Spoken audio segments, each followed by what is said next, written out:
And students, अस्सलाम वालेकुम। अभी मैं आपके सामने एक्सरसाइज 6.3 और क्वेश्चन नंबर 6 को हल करूँगा। क्वेश्चन 6 है, if terminal rays of theta is in second quadrant and cosec theta is equal to 2, then find the value of cos theta into sine square theta minus cos square theta divide by sine square theta plus cos square theta. तो ये सवाल है, इस सवाल को अभी हम हल करते हैं। सोल्यूशन, क्योंकि थीटा यहाँ हमें गिवन है कि theta lies in second quadrant, तो सबसे पहले मैं ये फ्रेम जो है क्वाड्रेजन प्लेन या प्लेन ड्रा करता हूँ। ये X axis, Y axis, negative X axis and negative Y axis. अब यहाँ गिवन है कि theta lies in the second quadrant. Theta आता है यहाँ पे हमारे पास, इधर लाई कर रहा है, ये हमारे पास सेकंड क्वाड्रेंट है। थीटा यहाँ पे है, जब थीटा यहाँ पे है और दूसरा हमें यहाँ पे दिया है cosec theta is equal to 2 दिया है, तो कोसेक थीटा बराबर होता है 2 दिया है, तो यहाँ कोसेक थीटा बराबर होता है हाइपोटेन्यूज अपॉन परपेंडिकुलर। तो यहाँ पे हमारे पास हाइपोटेन्यूज 2 है, और चूँकि डिनोमिनेटर यहाँ पे नज़र नहीं आया तो डिनोमिनेटर में हमारे पास 1 है, तो परपेंडिकुलर 1 है, यानी ये वाली डिस्टेंस यहाँ से अगर हम यहाँ देखें तो ये यहाँ से लेके यहाँ तक ये हमारे पास 1 है, यानी परपेंडिकुलर डिस्टेंस 1 है, जबकि इसका हाइपोटेन्यूज जो है वो 2 है। और यहाँ से अगर हम परपेंडिकुलर ड्रॉ करें तो यहाँ पे जो बेस है वो हमारे पास मालूम नहीं है, जो b इजिकल टू मालूम नहीं है, और परपेंडिकुलर यहाँ पे 1 के बराबर है। Suppose this is the point जो है p इंटू एक्स वाई है, क्योंकि सेकंड क्वाड्रेंट में सेकंड में x की वैल्यू नेगेटिव होती है और y की वैल्यू पॉजिटिव होती है। अब इस जो राइट एंगल ट्रायंगल की मदद से हम पाइथागोरस थ्योरम लगा के परपेंडिकुलर और हाइपोटेन्यूज हमारे पास गिवन है, परपेंडिकुलर इज इक्वल टू 1 है and hypotenuse is equal to 2 है, जबकि बेस हमारे पास मालूम नहीं। पहले हम बेस मालूम करेंगे, तो क्योंकि हमें इस सवाल को हल करने के लिए साइन थीटा कॉस थीटा की वैल्यूज़ चाहिए। साइन थीटा और कॉस थीटा की वैल्यूज़ हम निकालेंगे यहाँ पे, क्योंकि कॉस इंटू ये है कॉस थीटा, वाली कॉस थीटा इंटू, ठीक है, यहाँ कॉस थीटा है, तो कॉस थीटा के साथ ये वैल्यूज़ हमें चाहिए। तो सबसे पहले हम यहाँ पे एक काम करेंगे, ये बेस की वैल्यू निकालेंगे। तो according to Pythagoras theorem, hypotenuse का स्क्वायर बराबर होता है बेस का स्क्वायर प्लस परपेंडिकुलर का स्क्वायर के। तो यहाँ पे हमारे पास बेस का स्क्वायर इक्वल टू होगा परपेंडिकुलर का स्क्वायर, इस तरफ लेते हैं तो हाइपोटेन्यूज का स्क्वायर माइनस परपेंडिकुलर का स्क्वायर होगा। तो इधर से हम b निकालेंगे, तो ये h का स्क्वायर माइनस b के स्क्वायर का स्क्वायर रूट होगा। Taking square root on both side, दोनों तरफ हम स्क्वायर रूट लेंगे। तो अब ये b की वैल्यू के लिए हमारे पास h और p की वैल्यू यहाँ पुट करेंगे।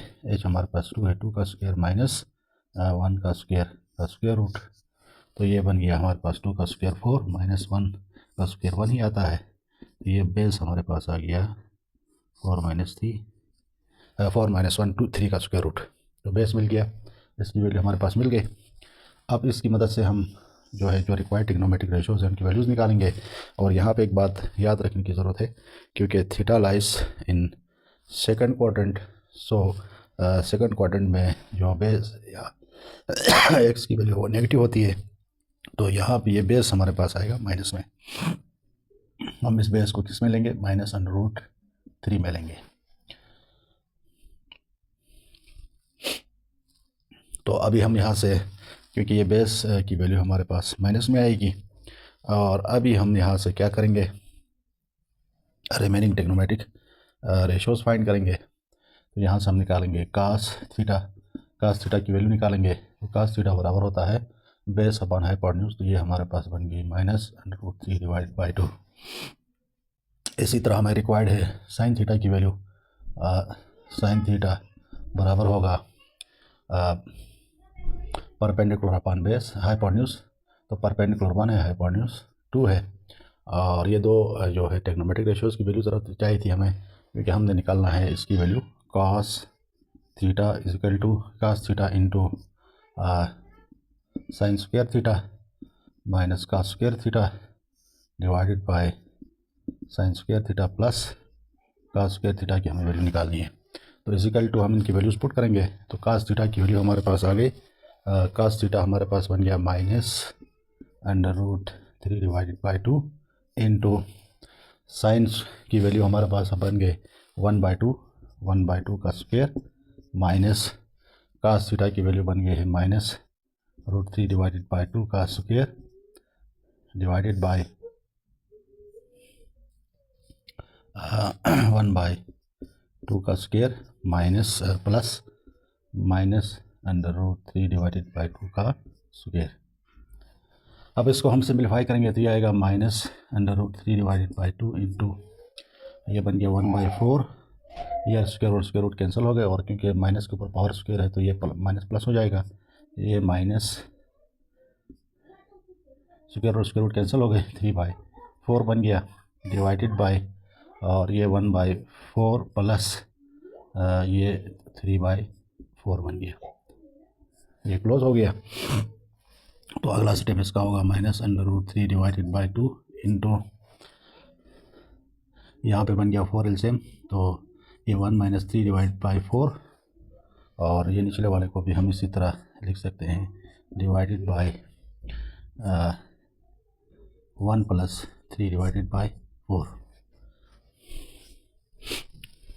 तो ये नेक्स्ट हो गया -√3 डिवाइडेड बाई 2 इंटू ये बन गया -2/4, और डिवाइडेड बाय, इसको डिवाइड को अगर हम मल्टीप्लाई में कन्वर्ट करेंगे तो ये मल्टीप्लाई में ये बनेगा 4/4, क्योंकि 4/4 1 के बराबर आता है, और ये 2 × 1 = 2, 2 × 2 = 4 हो गया, तो ये बराबर हो गया -√3 divided by 2 multiply minus 1/2 multiply 1।